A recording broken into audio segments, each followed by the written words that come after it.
The original iPhone, unofficially named the iPhone 2G, was the start of it all about 10 years ago. With 8 gigabytes of capacity, I'm holding the more deluxe of the two versions initially launched, the other having a whopping 4 gigabytes of internal storage. Apple sold about 6 million of these original iPhones, so let's throw back and analyze how the build quality was back in 2007.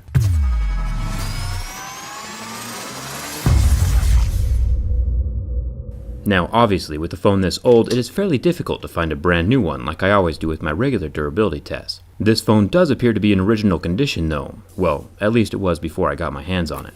We'll start with the scratch test. The original iPhone is using the first iteration of Gorilla Glass. This is basically tempered glass used on cell phone screens. And as we know, most tempered glass is a 6 on most scale of hardness. But we are seeing some nicks on this phone at a level 5. Which never happens on the more recent Gorilla Glass versions like Gorilla Glass 4 or 5, so some things have improved in the glass department since this phone was released.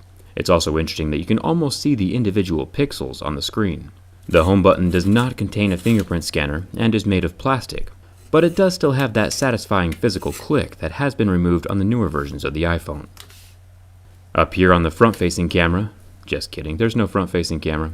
That feature was not implemented into the iPhone lineup until the iPhone 4. The earpiece is buried pretty deep under that thick front glass. It appears to be of the nylon variety, but does not pull out easily like we've seen on some of the other phones.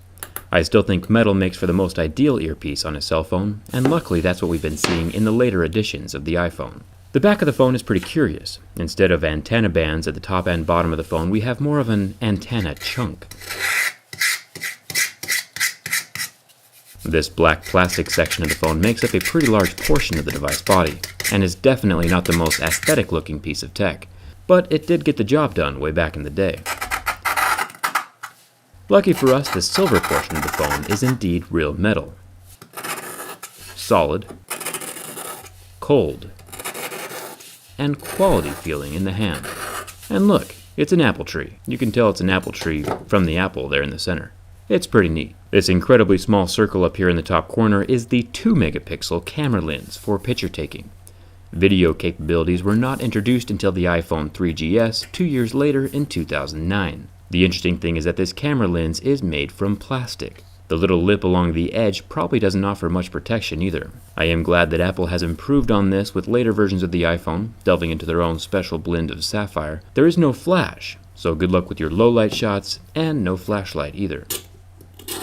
The side volume buttons are made from plastic, and even this mute switch is plastic. Now normally I'm an Android guy, but this mute switch is actually a really good idea. I find myself wishing that my Galaxy S8 had one. I'd be more than happy to trade Bixby for a mute switch. Take a look at that headphone jack. There is 9 years of innovation between the release of these two phones, and I think it's a bit funny that the smaller iPhone has plenty of room for the headphone jack, but Apple claims that the bigger phone, which is almost twice the size, did not have room. I think that there's always room for jack, if you make room. The power button is made from plastic, and the bottom of the phone near the 30-pin charging port is also plastic. There are a lot of different materials used in the build of this phone. The chrome-looking metal around the screen is much harder than the soft aluminum on the back. It is much more scratch-resistant as well, and this is good if you ever were to set your phone face down on something or drop it. The lip around the screen would not be damaged or flake away like what happened with the plastic lip of the Galaxy S5. The original iPhone has a 3.5-inch TFT LCD display with a 320 by 480 pixel screen resolution. Proportionally, compared to this 4K video you are watching, the original iPhone screen resolution would look a lot like this, utilizing about 2% of the total available pixels on screen. The iPhone 7 currently has a bit better resolution at 750 by 1334. And the Galaxy S8 is one of the higher resolution phones in the industry with a 2960 by 1440 display. Remember, all of these sizes are just relative to the 4K viewing window that YouTube offers. The phone lasted about 20 seconds under that flame test. I think that the heavier and thicker front glass panel helped keep the heat off the pixels for longer. Luckily, it did recover like the IPS screens that Apple uses now, and the screen was totally functional a few seconds after the heat was removed. And now for the bin test. With all of the different materials used in this phone, it'll be interesting to see if there are any failure points. The phone is so small, there's almost not even enough room to grab a hold of it with both hands. Even after flexing the phone, the plastic to metal joint along the back is still holding very tight. I'm sure the small form factor, along with the thicker body style, is helping considerably with the rigidness. Personally, I'd be totally fine if smartphones started trending thicker. I'd much rather have a larger battery that could last a day or two over some aerodynamic, dainty piece of fluff. I use my phone as a tool and not a fashion accessory, so the more features it has and how long the battery lasts are big selling points for me. Apple did do a good job with this phone though. Minus the plastic camera lens, this phone definitely passes my durability test. I'm excited to tear this thing down and see what it looks like on the inside.